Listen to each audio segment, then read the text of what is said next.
Nee, ek het nie geweet dat slawe 'n kalendermaand gehad het nie. Op die oomblik toe ek groot word, toe was ons nie slawery gewees in Kaapstad nie. My ouma en my oupa het me vertel hoe swaar hulle gekry het altyd. Hoe het hulle in Tilbag en in Calvinia, hoe het hulle swaar gekry het nie. Hoe het hulle kinders in die wat opgegroei het, die dam, hulle het gevlug. Nie eintlik gevlug nie, hulle het weggekom uit die plek het. En op baie maniere is het, dat het, toe sê ek nie, maar hulle was dan vlugtelinge. Want hoekom uit Calvinia uit, om naar die Westkaap toe te vlug? Dan was het 'n swaar kry lewe gewees. Baie daar, gesê het was hulle sonder kos. Hulle het vee gehad, maar die vee was sommer verwoes gewees. En hulle geleef het van die bokkie, die skaap, die koeitjie wat hulle gehad het en so. Daarvan moet hulle geleef het ook. Die slawe begin. Nee, eintlik, dat is nie dat my effect nie, maar ek was, even toe ek begin groot word het, toe ek skool toe gaan, het ek nie 'n plastic bakkie, 'n kosbakkie gehad nie. By die winkels het die breinpapier kadoesies wat altyd die suiker in die rys ingegooi het, geweeg het op die skaal. Dit was my kosbakkie skool toe gewees. My oupa, hy was van Calvinia gewees. Maar ek was ongeveer 6 jaar oud gewees, toen hy gesterf het. Want ek saam met my oma geleef, en my ma. My ma was nie getrouwd gewees nie. Want toe my pa van my maak, toe vat hy 'n ander vrou. En toe sê my ma, nooit weer in haar lewe gaat sy 'n man vat nie. En sy het myself gegrown up. Sy het myself groot gemaakt. En sy het my groot gemaakt, tot ek kan gaan werken op 15-jarige ouderdom. Toen moet ik school los, om voor mijn ma en mijn oma een huis te gaan geven. Want die tijd was hij in de apartheid jaren moest geweest. Als daar niet een man voor de huis werkt, nie, dan moet ma of oma, dan word je weggejaagd. Toen moet ik in die school gaan zijn het 7. Ik heb nog die 1 jaar die post geleerd van 8, maar ik heb die gemaakt nie. Om te gaan werken voor mijn ma en voor mijn oma verreis. Maar toen had die werk zo, dat ik moet gaan werken van 7 uur af 's ochtends tot 9 uur 's avonds. Op het is 2 uur, 3 uur in de ochtend, dan weer 7 uur, moet ik weer aan die werk geweest, bij Roodsvoetval. En zo is het, dat mijn ma nooit een man gevat het. Mijn oma is overleden, ik heb mijn oma begraven. Ik heb mijn ma ook begraven. Maar ik kan zeggen dank. En toen kwam hulle toen mij bang waar ik geweest het. En ik heb voor hulle gewerkt. Tot hulle die graf toegegaan en ik heb hulle altijd begraven ook. Ja, mijn ma heeft geleefd in die fabriek gewerkt. En ik heb dus voor haar gewerkt toen. Toen zei ze 1 dag van mij. Ik kan niet meer. Die was goed onduidelijk was niet. Want ik word nou oud in die. Je mag jouw vrouw vatten die. Toen ik van haar ontmoet in die fabrieken. Zij is van Belgravia in die Kapen. Maar ze kon werken in die fabrieken. Ze was steeds geweest van het hoek bij mensen. En toen ik haar daar ontmoette, toen zei mijn ma, nee, hij wil trouw. Dat je in de huis kan komen. Dat je de was kan komen, dat je de huis kan houden. Maar nu komt mijn arms zwak in die. Mijn ma had gesterven op 78-jarige ouderdom. En toen ik aan zij getrouwd, maar woensdag. En die kerk, St. George's. Die woensdag. Ja, was omtrent zo 4 uur getrouwd. Net op Franse hoek toe die aan. Dat is gekomen omtrent zo 7 uur. En dat is vrienden wat ik bij je goed ken. Is hij nog grandkarren geweest? He? Die vrienden gezegd, nee, ik rij uit. En ik gezegd, ik trouw net, dat ik net getrouwd is. Dat ik die stem opgepakt heb en dat ik had getekend heb, dat ik wettig getrouwd is in die. En toen die ene vriend, toen zei hij, die andere jong, nog elkaar man. Toen mijn neef ook elkaar gegeven. Bij mijn nichtjes huis, daar had hulle theetafel gemaakt. Ik heb die aan 9 uur terug Linkie dokter gekomen. Die mensen die waggelden al voor die trouwen en die. En dat is mensen wat ik altijd geholpen, het gas volmaken, gasfabriek toevat, en terugbrengen. Hulle het voor mij koeken gebakken die.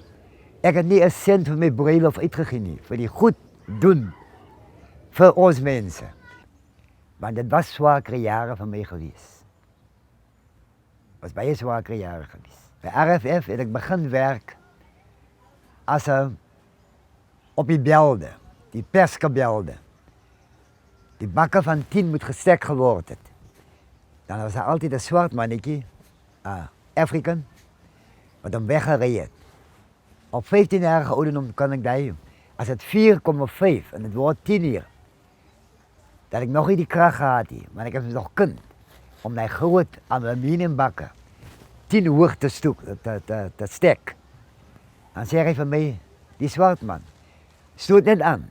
Dan stek hij die bakken, dan reed hij naar die bel toe, om die bakken daar te gaan afleiden. Dan reed hij weer vannacht terug in die. En zo heb ik nu aangegaan. En elke vrijdag, toen zei ik van mijn ma, ik ga voor elke vrijdag een pak boksertabak kopen. Voor die wat me helpt. Heel week nu helpt. En dat kan omtrent zeker 6 of 8 weken heb ik gedaan. Van 15-jarige ouderdom af, tot ik afgetraind van die werk af. Op 38 jaar. Toen kan ik zeggen, dank je Heer. The trial is over, the battle won. Now is it victor triumph done. Let every song of praise be sung. Halleluja.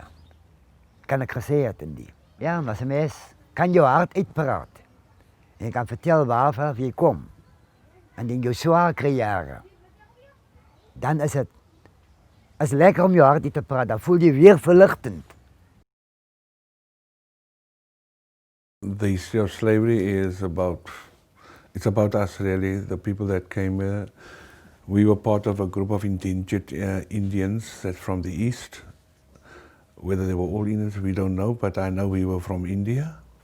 And they were taken here to work on the sugar plantations and establish sugar plantations here.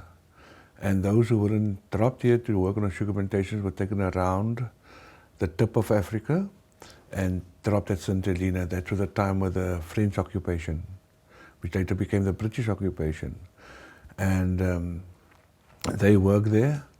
And in 1834, when slavery was abolished, I think they were given, our forebears were given the option of being dropped somewhere.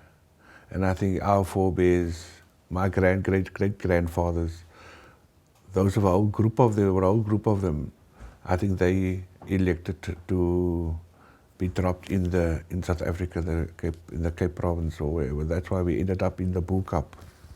And from there, once you were a baptized slave, you were given a piece of land with a Bible and to continue living there and start populating the land. That briefly is what I know about it. Yes, it depends on the month that you arrived at the Cape.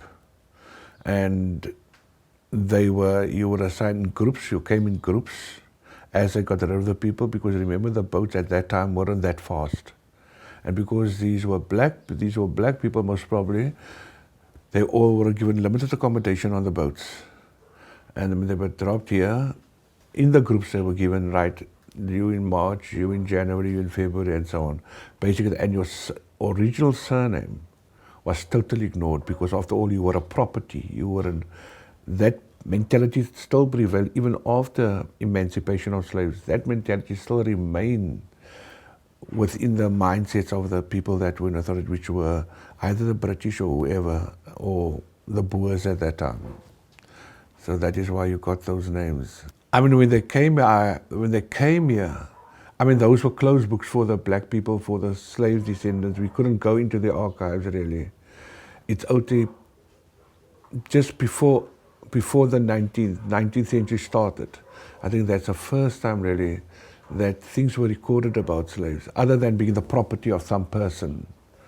And although the law was now abolished, but it still continued amongst the farmers here and so on, because South Africa was that time partly British, partly French, partly a bit of everything.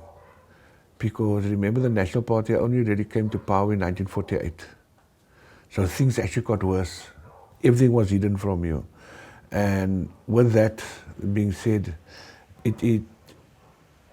ignorance is bliss to a certain extent until we started asking questions. And we discovered there's so many things that we didn't know about ourselves.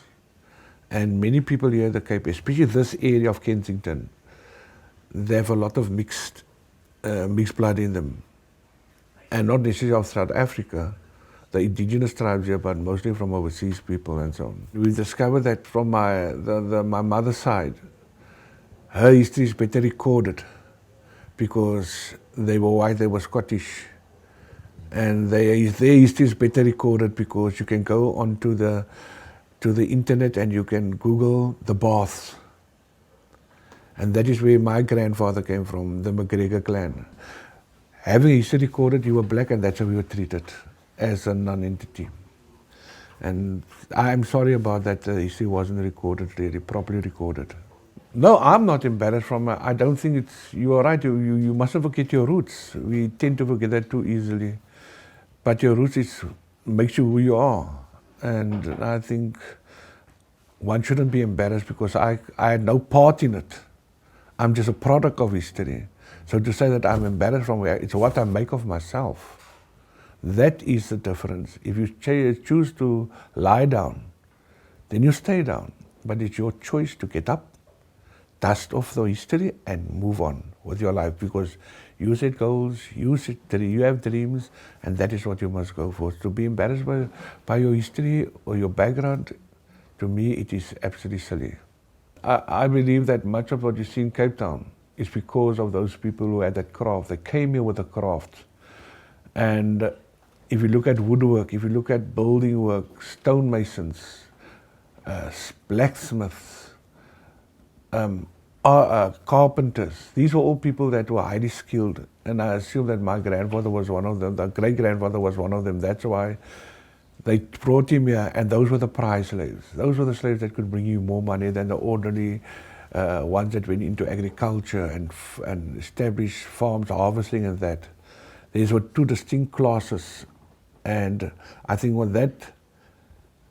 what we see in Cape Town today is because of them, especially the furniture and things like that. You can see the intricate work that these Eastern slaves did with the wood.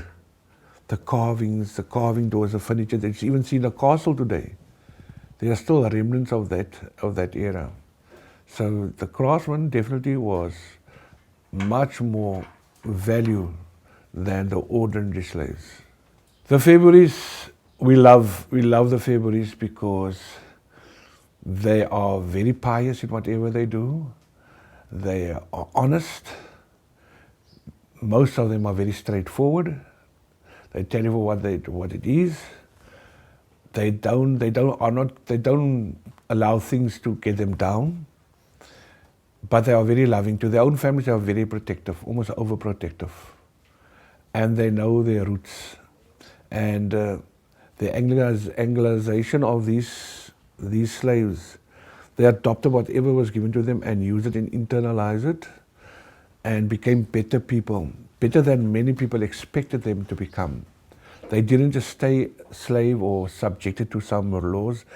They branched out, they went to improve themselves, and that is what you see today. That's why being embarrassed by my sermon, I am not.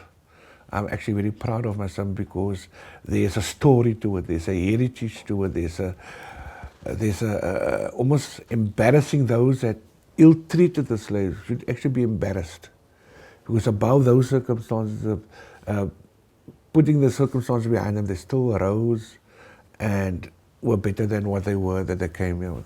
But what I've learned is that if you were a slave, obviously slaves were considered unchristian. If you were baptized, you were considered a free man and you were given a Bible and possibly a piece of land to work at. That's why you have places like Peniel and Genadendal and probably those mission stations. Yes, they started off the whole family clan of the Februarie clan. The Februarie clan was from Bukap. There in Cape Town. And I suppose when the family grew and they outgrew the place, they move in different directions and were given land was probably up in the various areas. That's why you find the Februaries everywhere. In Somerset Ways, in Pineal, Stellenbosch, Paarl, right up into Zoa in near Oudtshoorn. I found it very stimulating and interesting, really, because I think this thing was a long time in coming, that somebody said something about the slaves. And I love this thing that you are running, this program that you are running, because it will reveal even more than what I know. It's supposed to do that. And I think it's going to get people in touch with their background, with their history, with their ancestry. And I think if more is said about this, more will be sort of revealed to people, and they will become more accepting of who they are really, and not feel as if they are throwaways or whatever. They will have roots somewhere. And I think that is the way to go, and this thing will help a lot in that respect. It will help a lot.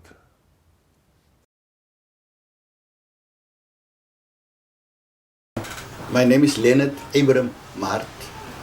I was born 1934. I'm 81 years of age this year. Born in Vesco, grew up, was forcefully removed from that area in 1959. We find ourselves in Elsa's River and later removed to this area. I came here in 1972 and I've stayed here ever since. Yeah, my name is Leonard Mart. I was born in 1961. I'm 54 now. Currently, I was a teacher. Currently, I'm an attorney, practicing sort of in conveyancing more or less. This is my uncle, and I'm staying in Strandfontein now for the last 28 years. I learned about slaves in South Africa for the first time in history at school. But when I went to see my people, my family in Willemore in 1956, April for the first time, I was introduced to the greater family. And there I was told that I have a slave history. There was my uncle was still alive, the old people, and I saw some of them. I also discovered that most of my people down there were educated people. They were teachers, working out on farms, assisting other people to be educated. So this is how I come to know of my history as a slave myself. Through the school system, we became aware of slavery. In fact, it's all over our sort of South African history that we were taught in school. In fact, I was also at UWC, studied there for a number of years, and history is one of my majors, so yes, I was quite aware of slavery and the groot trek and whatever. Yes, and we were also aware that, look, there is some kind of connection to the slave history, but it wasn't, let's say, until we met, we developed and so on, that this thing sort of, the slaves took hands over over time, and that's it. So we got to that point where we now try to see the link and try to find the link, but we were aware that, yes, we belong somewhere there. I'm trying to find the link. I see that there are sort of gaps missing. For instance, sometimes you get to a point and then you say, okay, maybe this is it. And then you find that in the annals, it just says, ongetrouwd. But you can't find the name of the child because the mother was ongetrouwd. And you say, oh my goodness. For instance, this morning, I tried to find Gert Mart. Okay. Because Iso Mart, his father was Gert Mart, and that would sort of put us into 1790. And I couldn't find Gert Mart. And I said, no, the history was only recorded from 19 so on and so on onwards. And okay, so now there's a big gap. I can't find Gert Mart. But we are grateful for the death notices that were sort of submitted to the master's office, because one of the great-grandpas, Iso Mart, his death notice is there. And the name of his father is there, and all his children. which sort of tell us where we come from, and that puts us sort of inward and more. But unfortunately, I couldn't go back further. I wish more that has been done so that people knew about slaves and the difficulties they encountered, more especially in the country, because it was through slavery which was perpetuated, which we experienced in the apartheid era. So if people knew more about slavery, people would have known their origins and how to move forward. Some of us were very lucky to in spite of the difficulties in which we find ourselves. I found myself on the factory floor, and I had to educate myself on the factory floor, went for training in the ministry, later went to university. We got up, and so did the sons of my brothers. But not all people. If we knew where we come from, and we saw other people arising from the ashes, then it would have made a big difference. Yes, I would say that from an academic point of view, a lot has been done to record the history. You can find it on the websites, you can go to National Archives, etc., etc. However, there are still big gaps, and a lot of information can be found to church histories, to church archives, and whatever. But I think the people on the ground, let's say the community itself, they have sort of forgotten that part of the history. Man, there's nothing to be embarrassed about. When people call me on the phone and I introduce myself and I said Mr. Martin, then they say Mr. Martin? How do you say Mr. Mr. what? I said January, February, March, Mr. March. So now they understand Mr. March. But there's nothing to be embarrassed about. We couldn't help it if our great-great-grandparents became slaves. Are you with me now? And the slaves, like you rightly said, made a tremendous contribution to this country. Groot Constantia wouldn't be there today if it wasn't for slaves. You've got one, let's say, farmer there, colonist, and he's got 29 slaves. Are you with me now? They build the land, not him. But of course, obviously, they will suffer the most. Yeah. And I think people must put proud sort of in inverted commas in the fact that I'm not proud to be a slave. I'm not a slave, and I hate slavery. Being branded as such a... However, I realize that this is where I come from, and this is you can't escape it, and there's no point in hiding. But you also realize the good things that they have done and the contribution you have made, and I think that it is on us to actually take those things forward. Unfortunately, given our history here in this country, like when slavery ended, the farmers the colonists were still in charge. We had so many years of apartheid, and apartheid has ended. But ask yourself, who's still in charge?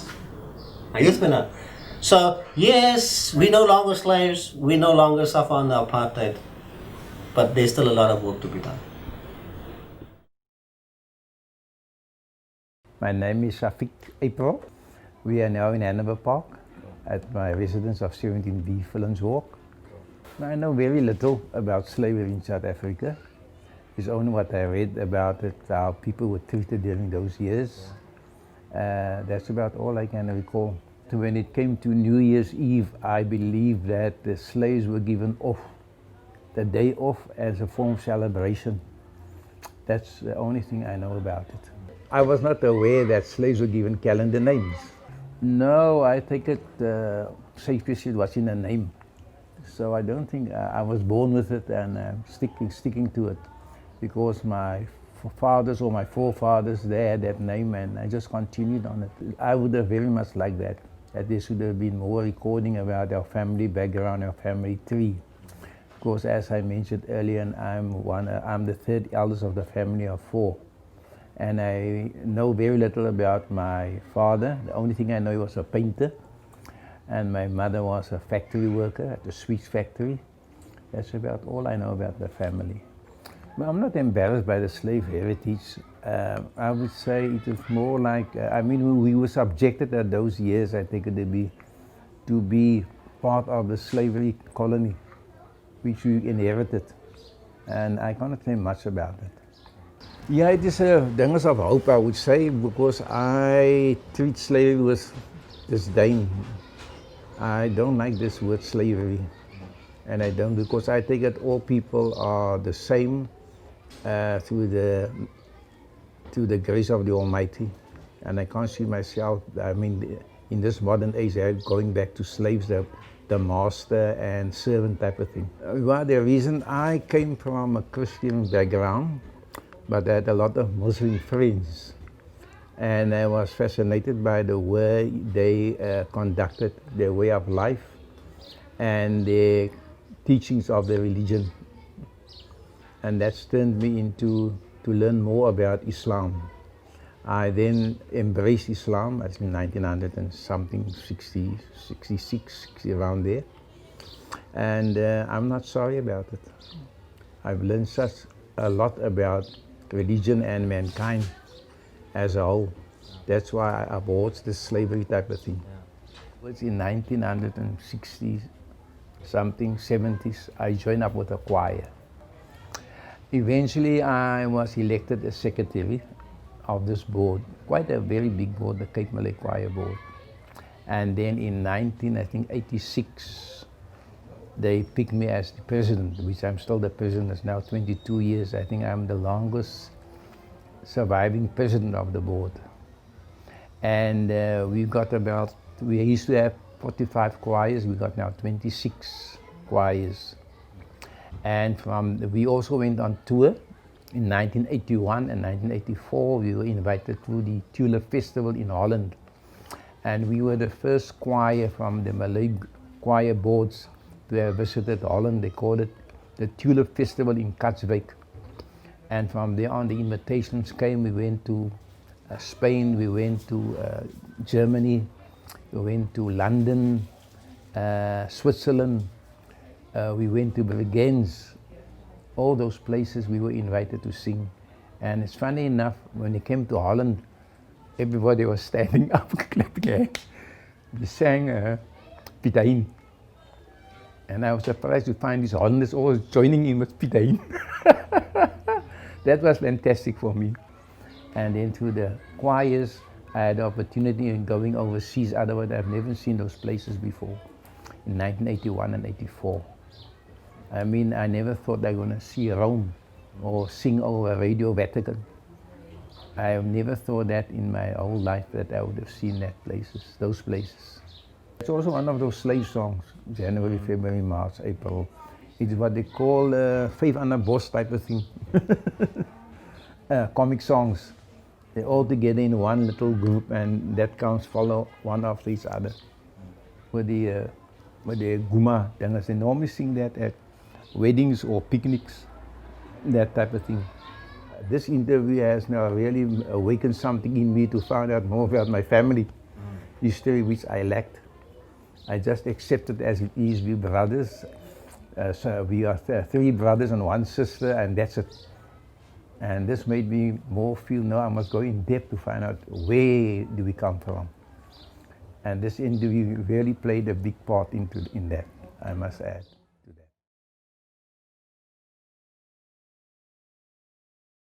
Slavery was introduced when they brought the Indian people here. That was when slavery was introduced. And then it included the blacks. Slavery wasn't good. I mean, I don't agree with slavery, and I don't want to elaborate on that because I know the history about that. So I don't like slaves, even up until that's my opinion. My grandfather never talked about slaves. That was a very quiet subject. No, we never talked about that. You see, what I'm talking about slaves was what I learned in school, but we never mentioned slaves in the house. My grandfather was a wood chopper. He used to chop wood, and he came home with trees on his shoulders. He was a big man, and he used to wear a red scarf.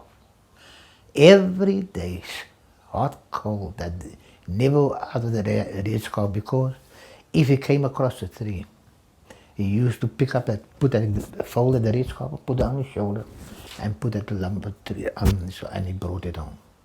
Now our job was, we had a big yard, and we had that saw horses that you put your trees in, you cut it up, we had to cut it up, we had to glue it. That's what, hit it in half, and we used to sell wood. And we used to, my grandfather made a garden. We used roses, carnations, everything. We were selling. That was our living.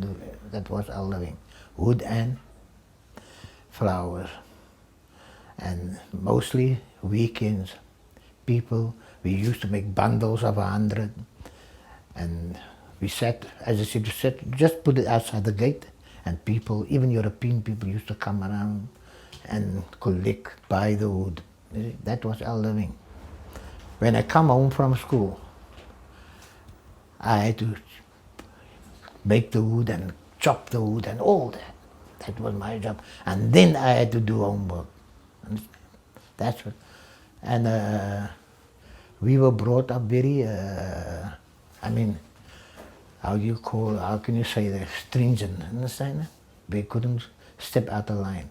Even I myself, I remember one time I was 6 years old, and I bit, I fought with another boy and I bit him, you know, and I got the hiding of my life, you see. And you know what, that I had one more after that, and I never had one after since. I mean, because I know what discipline is. And I mean, I could have been a gangster or anything, but no, you know, that hiding that I got kept me on the straight and narrow. And I always tell my children about that, because I'm a father of 4 boys and 1 girl.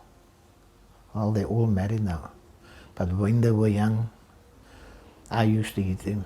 That's how I brought my children up. Understand? No, we shouldn't be embarrassed about the heritage, because I think slave is slave. If you look down to it, if you come down to floor level, it's they that built the country. I am proud, as an individual, I'm proud of my surname. And I mean, from what we were until now, I mean, I've excelled. Understand? Because if I were there, if I stayed I wouldn't be here today. I had to better myself, and I don't want my children to be like me. I want them to be better. Understand? That's why I'm as a grandfather, and their mother and their father try to give them more. Understand? His father, my son now, you see that toolbox inside. He's going to pass that now as a toolmaker. My vrou, as enige een vir haar gesê, net verkeerde woord gesê het, dan sê sy, ek is Mrs. May, ek is gedruk en getik tot binne in die territorie. See? Because she was proud of her surname. Because she was automatically, if she's proud of her surname, she's proud of her husband as well. Waar ek haar uitgehaal het, she was also on the farm. Understand? I took her out of there and I left. Niet ek alleen nie. Met die man van Boes hy help, het ek ons mekaar ook gelag na, you see, because they be all, understand? Ek is nie hoogmoedig nie, maar net ek het daar onder vandaan, we came from the ashes and we came up. God lifted us up, lifted us daar. En daar is ek vandaag. I don't know much about slavery in South Africa. Yeah. Although we were taught about slavery in school when I was on primary school and high school, But on the history side, I don't know where the slavery comes from. But as I grew up, I got more get knowledge about whatever happened in the past. So for me, it's not something that I will go in and try to find out what happened there, but it would be nice to know where I come from and go. Stories about where my grandfather originally come from at Puckelsdorp. I knew that my great-great-grandfather was removed from one area to another area. And from there on, the family just grew, and my grandfather came from Puckelsdorp to Cape Town, and he and his wife then started the family here in Cape Town. So there's not much of the Junies family in Cape Town. They're more from Puckelsdorp in George. The names or the surnames of the people that was given, I just inherit from my grandfather. So I assume it will be fine with me. So I'm not concerned about what names they gave us as slavery, but from now on we can just build on the name and be proud of where we come from and where we're going to as a family, as the Junies family. Yeah, it will be nice to know more of the history of our family or the slavery. And I think a person should go back and try to get some more information to know what had happened and where we come from. So it will be a great privilege for us as a Junies family to establish something from the history, to go and give it to our grandchildren so that they can know where we come from as slavery people. We're living now in the democratic country, which is for us very good, and it's nice to know that people can live together. But there was hard times. We were staying under the apartheid years, but that I was a child at that time. But things had got better, and now my children can get to places, or they can do things that they want to do, or they can get the education they want to get to. I don't think we should be embarrassed as a history of slavery. If it was part of developing South Africa, and for me it's fine. It was the hard way to start building South Africa, or even Cape Town, or whatever. It's part of a rich history where we come from.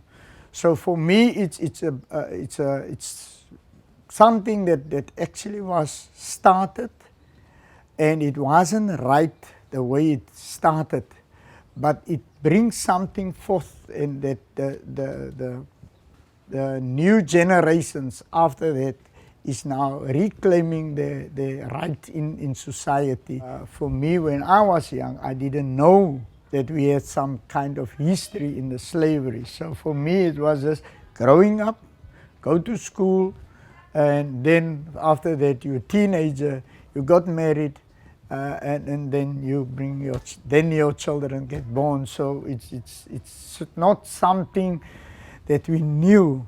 When I grew up in Philippi Crossroads area, and that was a time where things was very rough, and there's no facility, there's no water, there's no sewage, so we have to make a living there. But we grew up, and eventually my teenager years was that I went to school and I wasn't educated in a high education. So what happened, I went to work because we were 7 children, which I was the oldest, and I had to help my mother because my mother and father separated from each other. So I had to start working to get the other siblings to school and try to get them educated and things like that. So I started at the age of 13 to work. So it looked like the slavery was part of my life. Yeah. So that's how I grew up, and when I got to the teenager stage, I had friends and families. And when I got married, I met my wife in one of the chain stores where we got together. I'm not going to name the store. It will like sound that I bought it in the store. But I met her in a store, and that's where we met each other, and we then after that got married. So we started our family in Crossroads. And I educated my son and my daughter at college level, where they went to college, and we could actually lay a good foundation for them so that they can prosper in the future. My baby daughter is now in college, and we've moved to this area about eight years ago. So this area we actually build it ourselves. So it's an owner builder, and the Lord had blessed me with this. I'm not too shy to say that the Lord had blessed me, and I'm a very proud father of my children. For me, I'm not shy. I'm proud to be a Junies.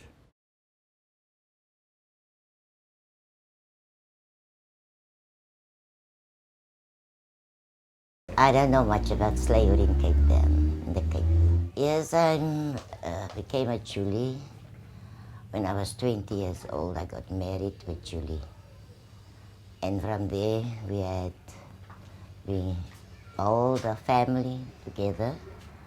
And my mother-in-law was very proud of me because I was the eldest daughter-in-law. I married with the second eldest son. He had a twin sister, but she also passed away. And then we still communicate with each other. We come together with one another once a while, you know. But my Julie children and me, we had a very close relationship. We are together every week.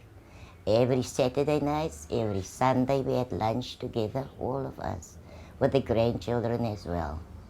No, I didn't know slaves were given calendar months' names, surnames. It makes me feel good because I'm one of them. As you can know me, you can see, I also got a surname that some of the others got.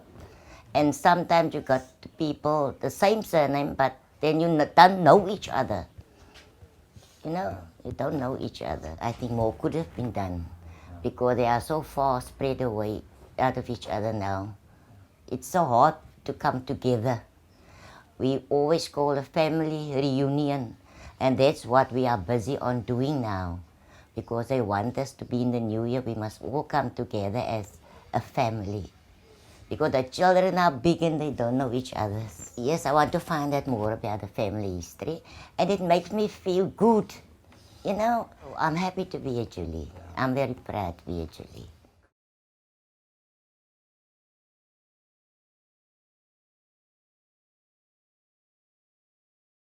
Nee, ek het nie eintlik geweet. Dit is die eerste keer wat ek nou hoor. Nee, is eintlik goed om te weet. So ek was ook eers daar. Ek is voor nou Augustus, so ek was ook seker maar deel van daai. So ek kom 'n lang pad aan. Ja. Ek het ook my familie is hier van die begin tot die einde, so niemand kan my eintlik uit die Kaap uitsit. Ek is deel van die Kaap. Ja. Ja, ek ken eintlik net my oupa en my oupa grootjie was musikaal dood toe. So ek ken net eintlik my oupa. Dis aan my ouma, want hulle was mos nou nie eintlik van hier nie, hulle het my heen toe beweeg. Hulle was mos nou, my ouma's van Sint Helena by, my oupa is van Namakwaland en toe hulle Grabouw toe, Stellenbosch toe uiteindelik toe beland. Hulle mos nou hier. Ja, my oupa was hy was baie lig geweest en het groen oë gehad en hy het mos nog gladde hare gehad. En my ouma was nou bruin, sy was donker en sy het sulke gladde hare ook gehad. So ek hulle was eintlik 'n gemengde paartjie. So ja, ek is baie proud van my surname. Baie. Augustus klink 'n bietjie snaaks, maar Ek is bly as Augustus want ek dink nie daar is eintlik baie Augustusie. So jy moet van my familie wees as jy van Augustus is. Somehow moet ons connected wees. So ek kan nie eintlik sê nie. Soos ons sal nou baie graag bou toe gaan. Hulle sê mos plaas toe. Nou dit is soms as die mense sê ek is van die plaas nou. Ag kan ons nou plaas toe of ons gaan Stellenbosch toe. Daar is nou iets wat want ons familie is mos nou eintlik daar lang nou daar. So ons het eintlik familie nog hier. So ek sal graag bou toe gaan. Het was vir my 'n taamlike ondervinding. Ek het nog nie geweet. Ek is ook daar op die Augustus. Nee, ek is Well, I know somewhat of it. I know about the fact that because of the slavery, we basically, as coloureds, are here today. And I see myself as coming from that. If I'm correct, it was the time when the slave was bought that the owner never had, he just decided to name you that because that was the time when the slave was bought. So yeah, no, I'm fully aware of that. Look, for me the surname is strange.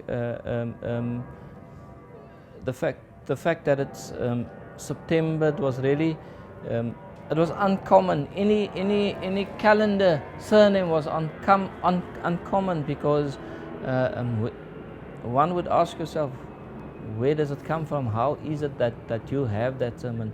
And you will notice that it's, I think 99% is non-whites. I don't think one should be embarrassed about it. I think you as a human being coming from that background should actually strive to make things better, to try and where you can to help others because you know exactly what the suffering was about. So why would you want to be embarrassed because of something that you didn't have a part to play in? So me personally, I'm not embarrassed that I have the surname. The name is strange, but I cannot be embarrassed because it comes from a slave origin. It doesn't mean that today I'm still a slave. I strongly feel free to say what I want and do whatever I want to do in the parameters of the law. The only background that I know of my family is my father. I don't know whether he had any brothers. His mother, my father's mother, and he were brought up to believe that they were brother and sister.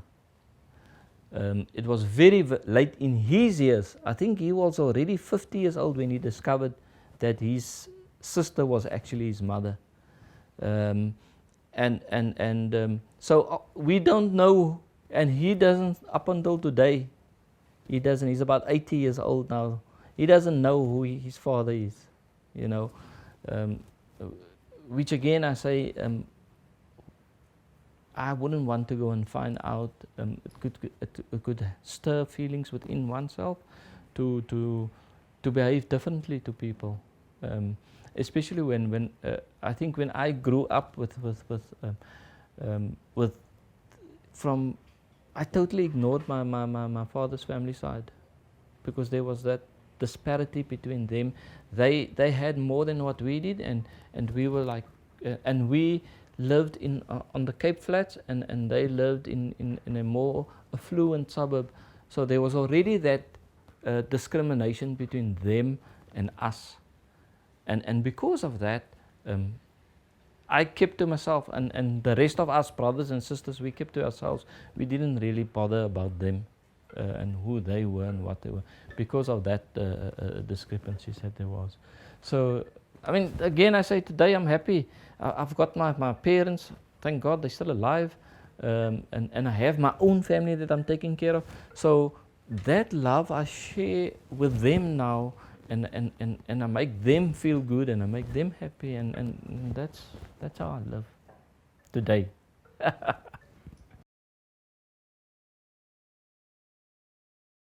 What I've learned from is that the slaves were brought to Cape Town and what's now called Waterfront. They used to they get off at the docks, you know, and the slave was also responsible for what we knew second New Year, is where they used to come off the ship and entertain the people. That's where the coons originated from, you know, entertainment. And also learned that the reason why we have this different names, October, November, and those days, is that was a time when our forefathers was brought to Cape Town, and they were brought to Cape Town in that month. And in the era I grew up, the older people were very secretive about their past. They never used to share with you, you know, about the legacy, like you the child, I'm the parent, you don't ask any questions type of thing. Saying we didn't live in that era of the slavery, you know, the way they were treated. But I mean, if you look at apartheid and what it did to us, you know, we still bear the scars of it. What one thing that my father told us, that he had a sister, and she was October, she was light of complexion, and those years you could actually pay, if you were light complexion, pay a certain amount of money, and you could, like I say, buy yourself out as a white person. And she was October, but her surname then changed to Augustus, because she didn't want to be classified as, because she was light of complexion.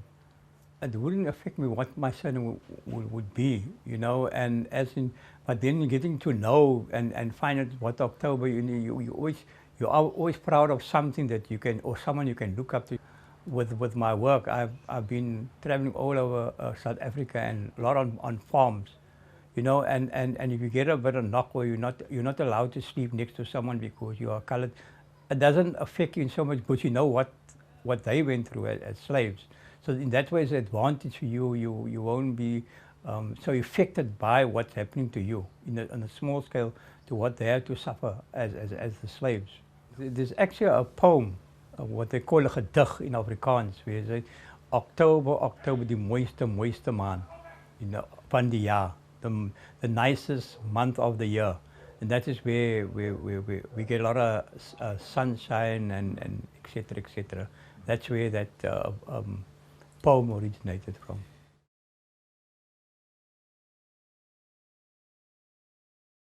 My name is Ruben November, and I'm from Peneel. The things that I know about slavery is by hearsay, and where my ancestors come from, especially the November, came from Madagascar, way in the 1800s. My grandfather was a descendant, so I don't know actually the older one, his dad, but and I don't actually know my grandpa, because he was also dead when I was born. I don't think enough has been done. I don't think justice has been done. You know, too many things has been just, you know, swept under the carpet, and the real stories isn't brought forward. I think it's because the way of living, you know, people don't want to be connected to slavery, and you know, there's all kind of myths going around about slavery. So I think there's now not too much has been done. Peneel was actually part of a farm, papiermolen, that was given to the slaves that was freed in 1834, but they were actually released in 1838, and this piece of land was given to them by some farmers. The de Villiers, Paul de Villiers, gave a piece of land.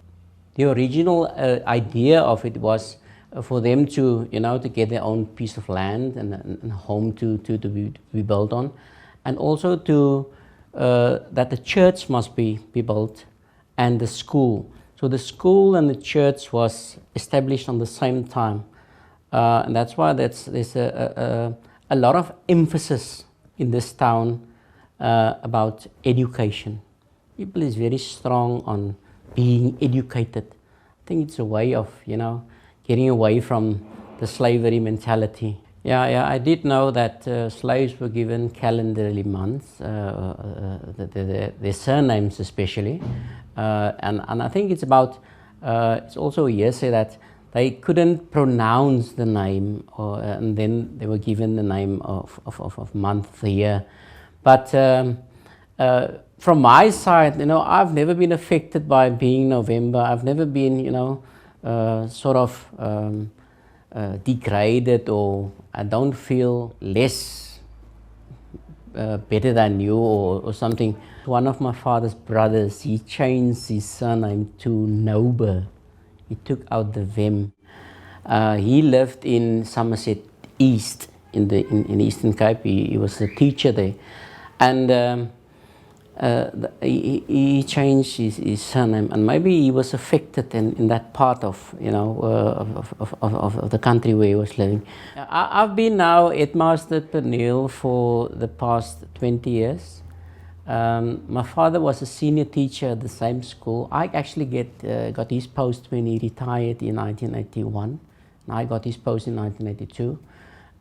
It seems that their father, his name was Seister November, they call him Seis, and my grandma was Cornelia, they call her Neely. They were very strong on being educated. My dad was a teacher, and his elder brother and the elder sister. So there were 3 out of the 5 were teachers or in the line of education. In our household, we are 7 kids, 4 is teachers. Exactly, definitely it can be a story of hope, because now I think we've been liberated through education, and we stand back for nothing, because we're well educated and we're well spoken, and we can, argue sensibly about things, and you can learn about how to survive by just, I think it comes from the slavery side, that people should support each other.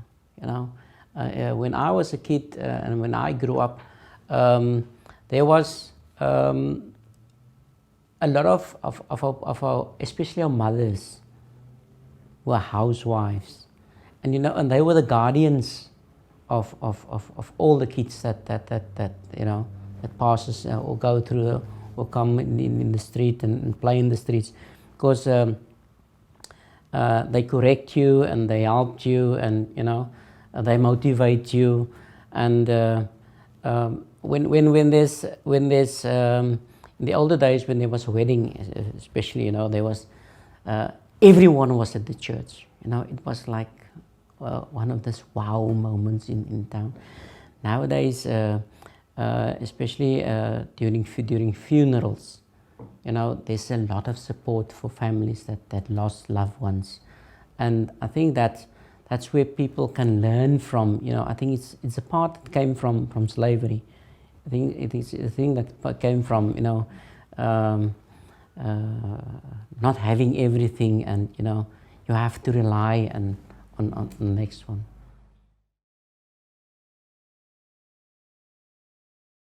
Oh, my grandmother is a fun person.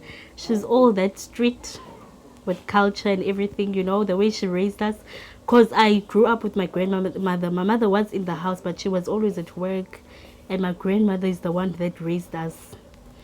She would always be strict that you don't wake up in the morning, go around with your pajamas. Yeah. You must first take a bath before eating breakfast, and she believes that a person needs to eat breakfast. You can't go throughout the whole day without having breakfast. No, I don't know much about them. Yeah. I just know that my grandmother and grandfather, we usually ask them how they met and how did they decide to move to this place out of all places.